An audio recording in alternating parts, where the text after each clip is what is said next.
Welcome to Bobby Owsinski's Inner Circle. I'm Bobby Owsinski, and this is a show all about music, music production, and the music business. My guest this week is Yoni Zlotkin, product manager for spatial products at Waves. First of all, you've probably heard of TikTok. I'm sure you have by now. Maybe you haven't used it yourself, but you know that it has a big influence on popular music today, at least for the time being. TikTok is owned by a Chinese company called Bytedance. And it looks like Bytedance is now going to come out with a new streaming service.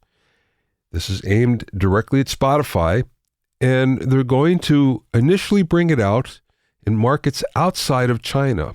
At first in India and Indonesia, and then sooner or later coming to the US. Now, Bytedance has a lot of dough, and right now they have a lot of juice because TikTok is so big. Over 1 billion active users, and also responsible for a lot of action on the current Billboard charts, or any charts for that matter. Now, here's the thing.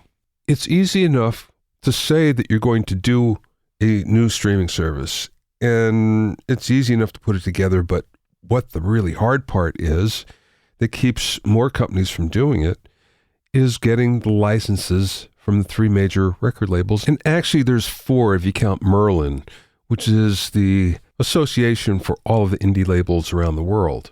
It's very, very big right now and wields a lot of weight.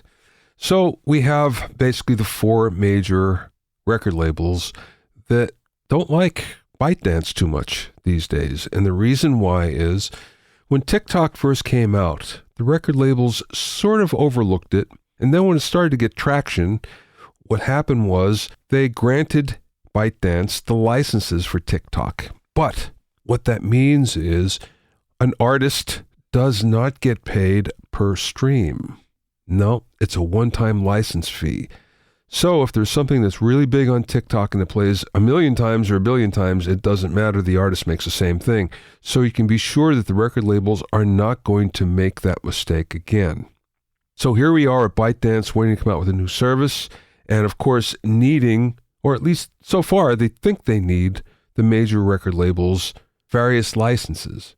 Now, I say they think they need it because perhaps in Asia, it might not matter that much. Anyway, there's a lot of discussion with the record labels to get these licenses right now, but it's actually turning around and going back on them because now the labels are threatening to pull their catalog off of TikTok if they don't get what they want. So this is going to be very interesting to see how it goes forward because it's going to tell us what the streaming landscape is going to be in 2020 and beyond. This is a canary in a coal mine, so to speak. So watch it carefully because this is telling us how streaming services are going to do business going forward.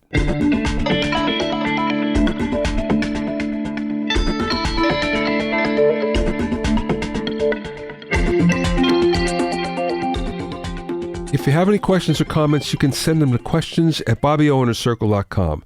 Don't forget about my online courses on mixing, production, branding, and music business success at BobbyOwsinskiCourses.com. Also, get an expert analysis and objective opinion of your songs and mixes as a member of my Hitmakers Club. Go to hitmakersclub.com to learn more.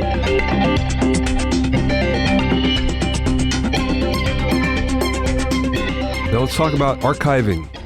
How long does a digital file last? Well, it depends how and where you save it. If you save it on a hard drive, it will probably last longer than 5 years, but probably less than 30 years. If you save it on a commercial CD, maybe you'll get 100 years out of it, but nobody really knows. If you save it on a recordable CD, a CDR, or a DVD-R, well, guess what? Less than 10 years.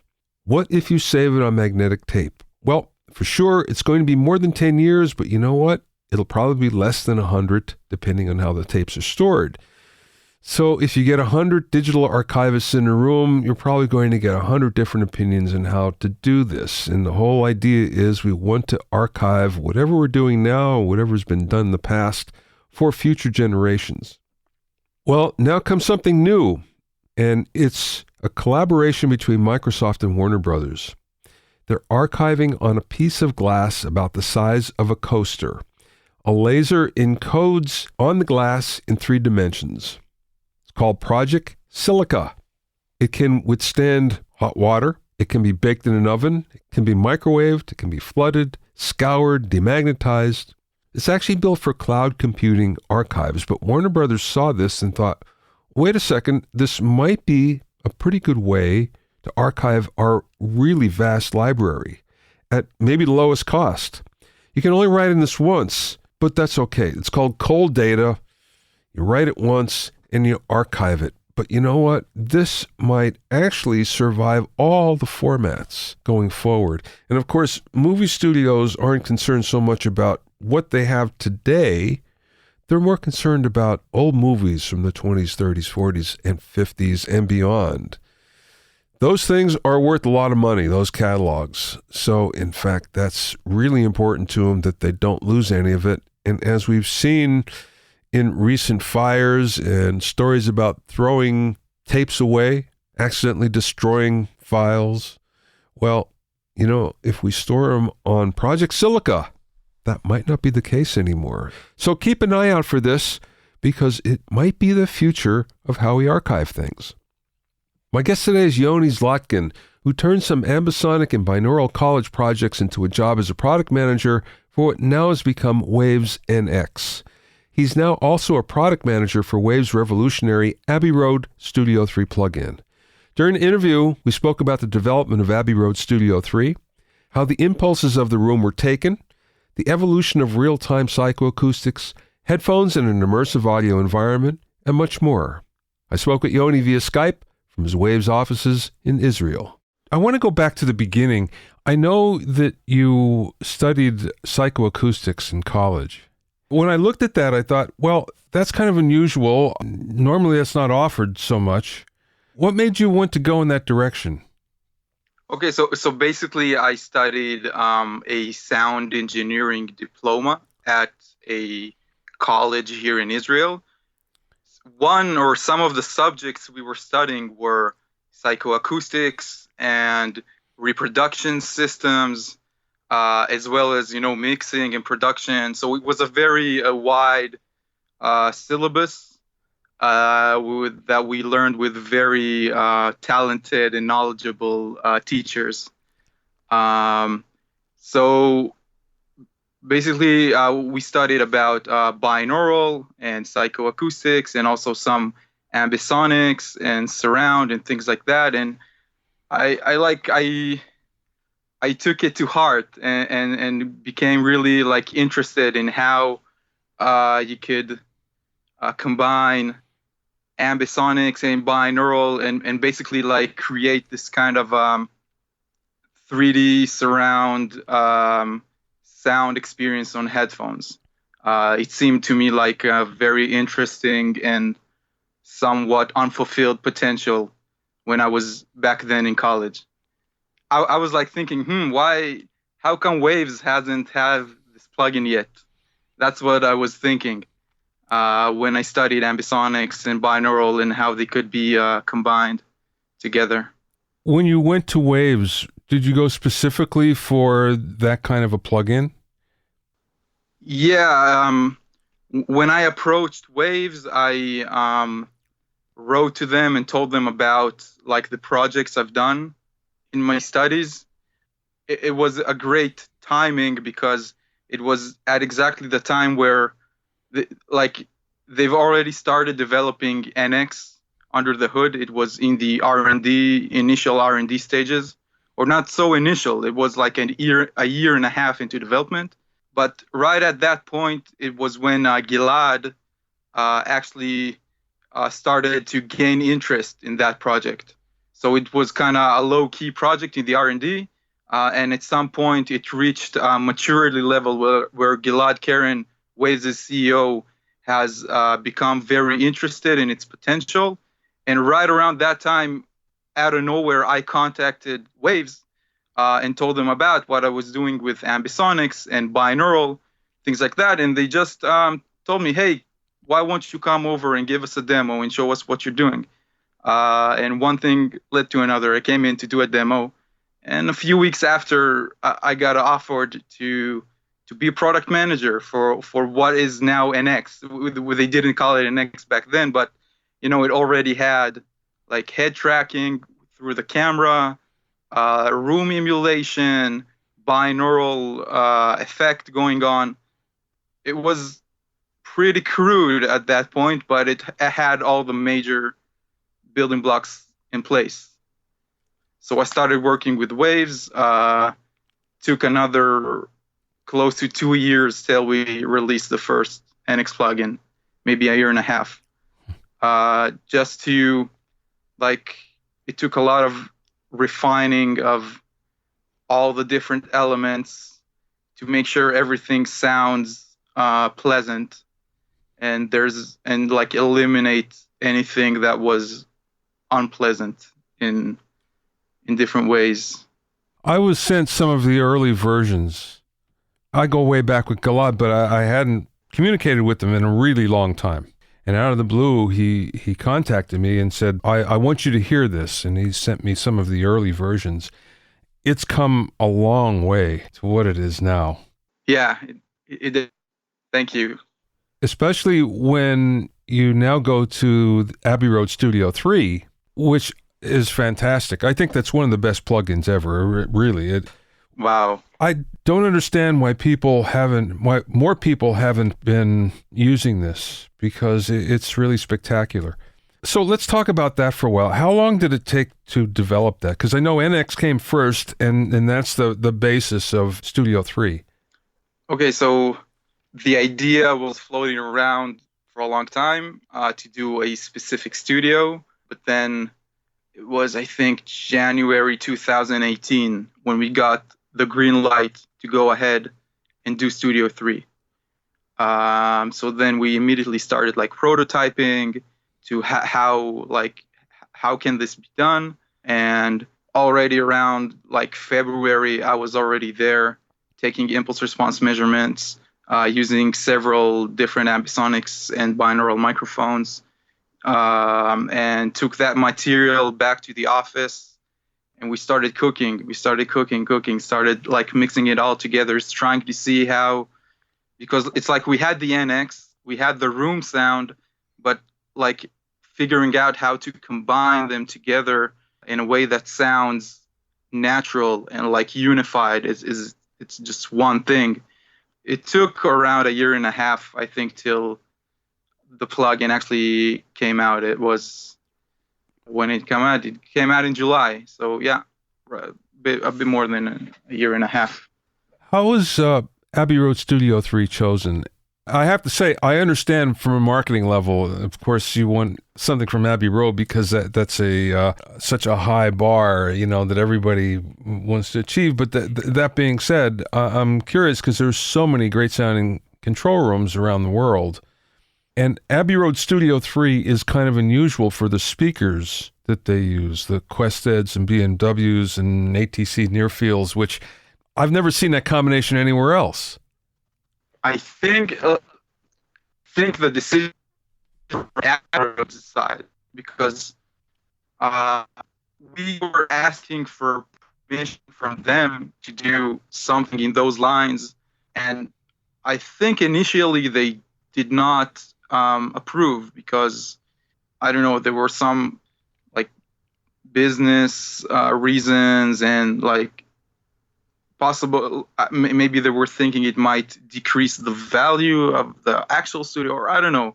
But when they agreed for us to do this, they said you can do Studio 3, and they actually selected the ATCs because they know a lot of engineers who come into the studio like to work on them. Like they chose the speakers for what worked and what engineers liked to use. So it was kind of there from the beginning. This is the studio. These are the speakers. Go ahead.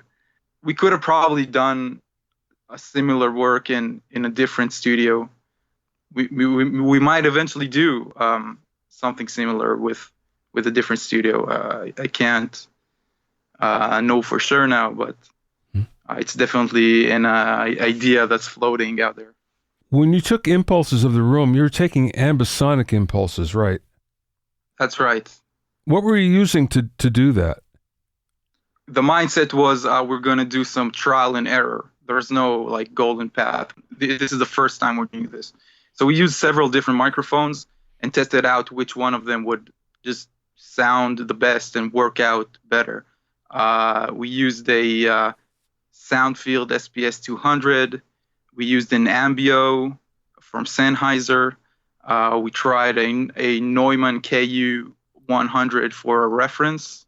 And also we tried just a few standard studio omnidirectional cigar microphones. I can't recall a specific model now. I think eventually we used the impulses recorded through the Ambio. They sounded the most natural when it was all added up.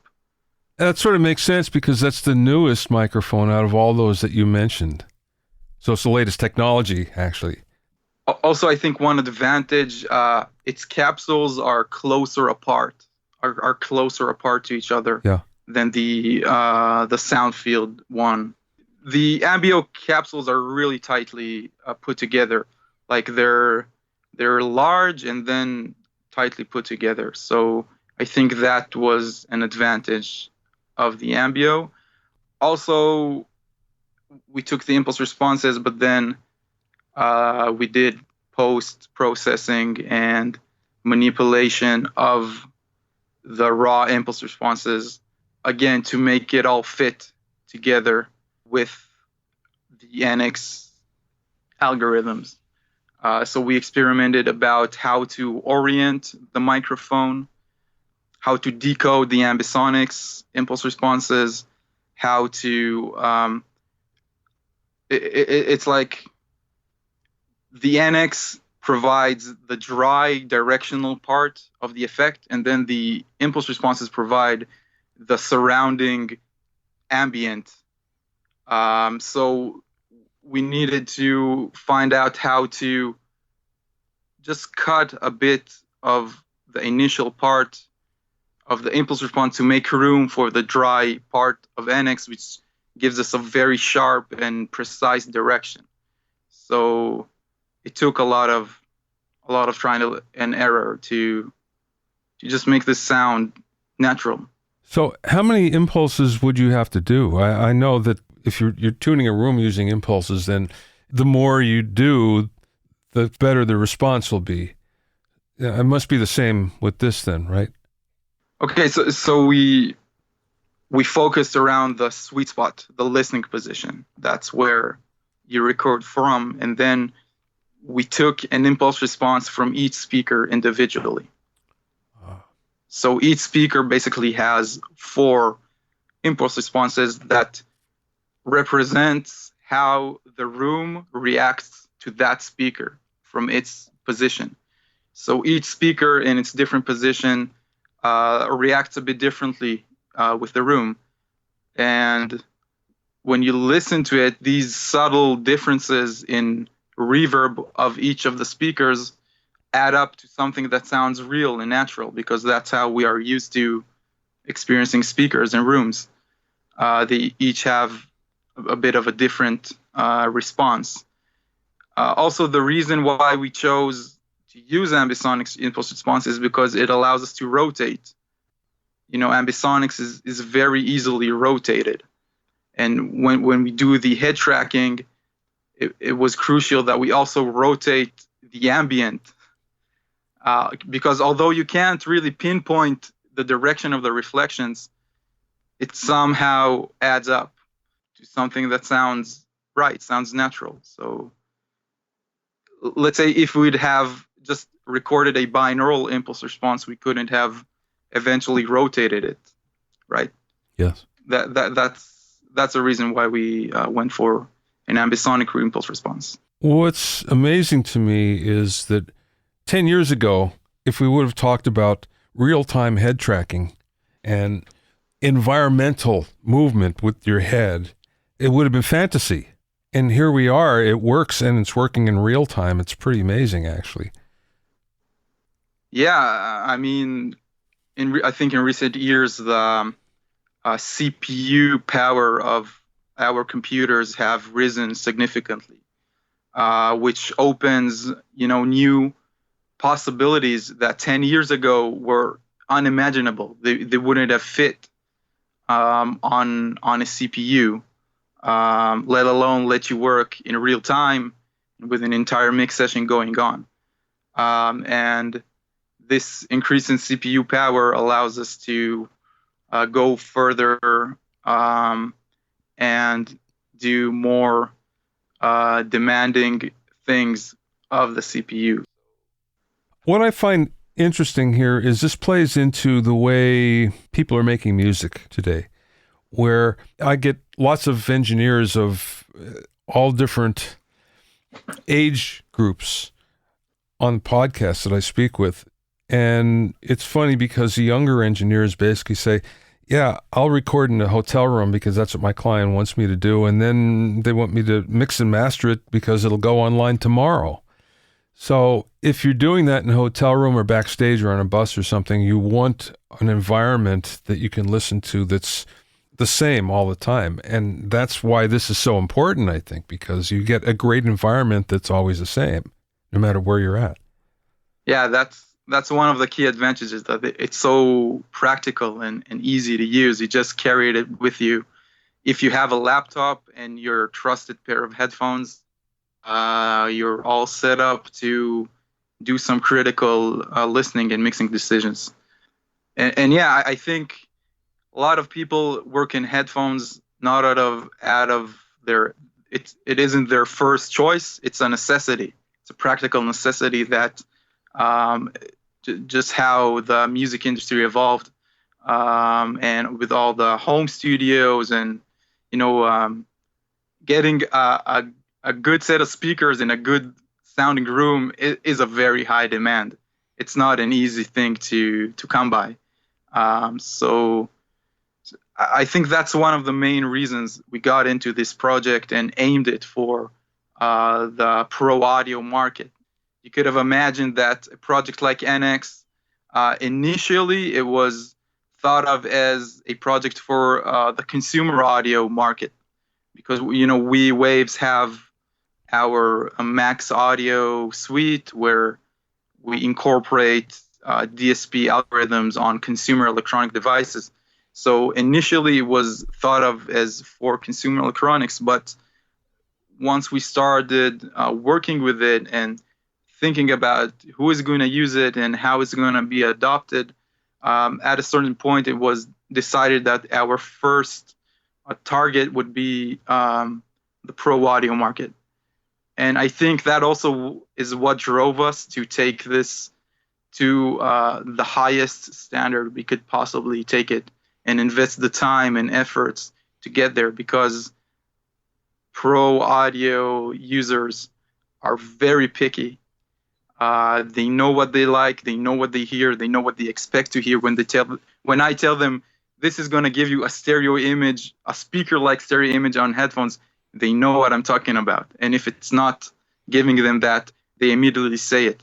So as you can imagine, in the process of developing this, many testers inside Waves and outside Waves and over again were evaluating this at different stages and always giving feedback. And by, you take a few actions, you see feedbacks being eliminated. Okay, I'm on the right track. And you keep going in small steps and small increments. Well, speaking of headphones, you have some EQ settings for a number of the popular headphones that people would use.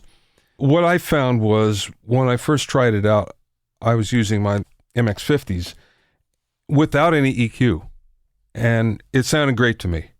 And I thought, well, why should I change? Because I like the way it sounds. But then I put the EQ in, and it was even better. Although it was subtle. Right. It wasn't like a huge difference. It was subtle. How does the EQ come about, the compensation for the headphones? How do you do that? So with NX, we've always considered that the headphones themselves, they sound good. And we don't want to take away and change something in a dramatical way. So we aimed it to sound like perceptually neutral or transparent tonally.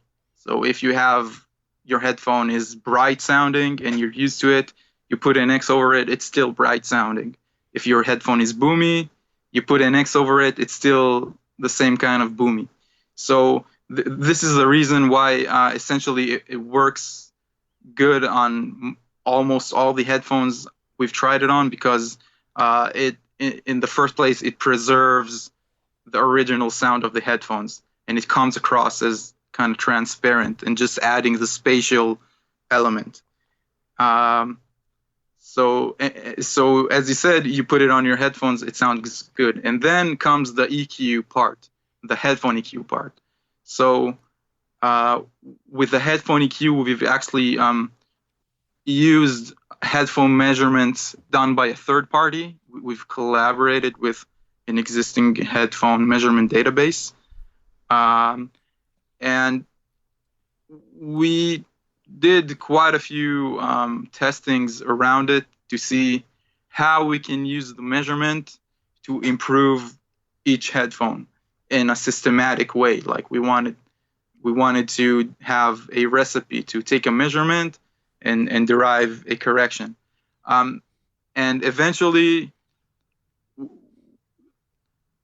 the results we got were that we better off just subtly correct extreme features we could identify in the measurement. So it wasn't like an all-out, let's flatten the graph. We found it didn't work well all the time. So we took a gentler approach with that. But there might be more work to be done here in the future. Definitely adding more headphones. Well, there's quite a variety already, and I think it's a nice selection of certainly the most used. I have a wide selection myself, and I think almost every one of them was on the list. Yeah, we definitely went for the most popular, and obviously the ones we're going to add will be in the same lines. Like one that's obviously missing there is maybe the Biodynamic DT770, which is hugely popular, and we're getting requests for it all the time. Also, maybe Sennheiser HD25, also very popular and still needs to be up there, as well as others. So HD600 as well. Yes. So it works without headphone EQ, considering you already know your headphones and are okay with their frequency balance, but then you can use the headphone EQ to like smoothen out the headphones sound even more. It like makes it a bit more neutral. Yeah. Let's talk about immersive audio. Dolby Atmos, of course, is coming on, especially with the announcement last week of being available on Amazon Music HD, and the new iPhones have Dolby Atmos as part of it. There's decoder in it. How does that work with NX? Okay, so since Dolby Atmos on iPhone isn't out yet, so there's still some unknowns on my side as to what it would actually be. But basing upon what I already know about Atmos, basically Atmos is the format, but eventually this format is decoded into speaker feeds. If you have a home surround system, NX needs in the input speaker feeds. Okay, So considering if you could decode the Atmos coming out of Amazon HD into a 7.1 stream, you could then put NX over that 7.1 stream. NX, it's often confusing. NX is not a format. It's actually speakers. It's just replacing speakers. It's not a way to deliver channels and audio. It's a way to listen to playback audio. It could work with any object-based format, providing we can get the speaker feeds. So currently NX supports up to 7.1, but it can pretty easily support more than that. And it's in a matter of implementation of specific applications. So it's definitely possible to do that. I think what I'm curious about here is the overhead speakers, because Atmos at its base, I think, is 7.1.4. Right. So it's the overheads I'm curious about, because that's kind of what makes it all different in a way. Now, the object-based mixing and everything is one thing, but when you put those overheads in, it really makes for a different listening experience, I think. Yeah, so NX in its base can support overhead elevation speakers. We still have not released a software version that can get a feed for elevation speakers, but let's say if you use the head tracking mechanism and you tilt your head down, the processing for elevation is already there. So we would probably in the future provide for these kinds of format as well, like 7.1.4 or... Well, it's interesting because now we're seeing this with a live concert format as well, with the L-Acoustics Elisa system as well, where it's much the same. I was just out there actually, and I got a live demo at their Los Angeles factory. What was interesting was they had a room that was 18.1.5, 5 overhead speakers. And it was for front of house engineers to come in and get familiar with the system, and in some cases to actually program all their scenes before they went into production. As we're talking, I'm thinking to myself, this would be a way actually for a front of house engineer to take that technology with them. And if you're on a plane and you're going to a gig, you can actually, pre-program scenes and things like that as well, or, do whatever you have to do in order to prepare. So this could work in a lot of different ways, actually. Definitely. So, yeah, you could imagine many different use cases for that. And like I've already heard from post-production houses where they get requirements for Atmos mixing and Atmos mastering, and they're in short of Atmos rooms, and they were being asking whether this is possible as well for Atmos. So I can't say we have any concrete development around that at the moment. We're definitely looking out for it. I think it probably boils down to how many, the business case for it, because if you consider most of our users of Waves user base are mainly focused on stereo, where we can sell, we have thousands of clients for that, and with the surround and especially beyond surround solutions, there are maybe less users for that, in terms of volume. So we need it kind of once the business is there, we'll definitely cater for that, and we can, and it's definitely possible. It's early yet for immersive audio. It's coming on strong. I mean, it's been in gaming for a long time now, and now we're seeing it everywhere else. I get it. Certainly you can't build something if there's not a market for it, so I get that. Especially, Waves is a privately owned business. We need good business justification for every project we do. We have no funding of any sort. So, okay, last question, Yoni. I'm going to change this last question up a little bit. What's the best piece of music advice that you've received from somebody, or maybe you learned along the way, or audio advice? Maybe one of my teachers in college where I learned sound. It was a mixing. He taught us a course about mixing, and one of his main concepts he taught us about was how what you get going between two speakers is actually a sound stage, and he would teach us to approach a mix by actually like planning on a piece of paper, drawing where we're going to position the different elements, like the vocal in the center and the snare behind it, and then the guitars are spread apart and taken a bit backwards, and the kick is up front, and all these ideas of like spatial placement within a stereo mix.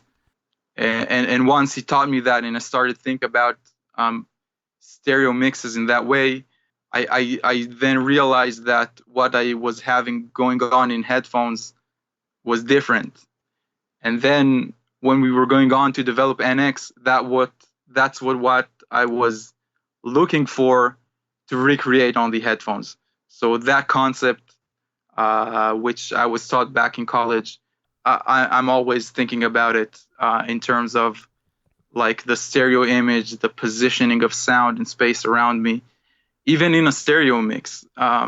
This is actually an interesting point. I think it's a lot of the time it's overlooked, but in a way, a stereo mix, it's already 3D audio in a way. Even though it's just two speakers, you have elements positioned in a kind of 3D space in front of you. It's defined by the width of the speakers, which is like 60 degrees in front of you, or even a bit beyond the speakers, but it's already a 3D mix. So it's like, let's say you want to take an instrument and put it in the back of the mix. So what would you do? It's the same in a stereo mix as it would be in a spatial audio mix over headphones. You would filter the high frequencies a bit, you would add a bit more reverb, things like that. It's like people would ask me, where is the distance fader for NX? Like they want a distance fader, and I would answer sometimes, it's the same as the distance fader in your stereo mix. What would you do in the stereo mix to get a sense of distance? It's the same thing when you approach a spatial audio mix in headphones. Like another example of the same idea is if you record an acoustic guitar with a very close microphone, you play it and it would sound close because that's the source.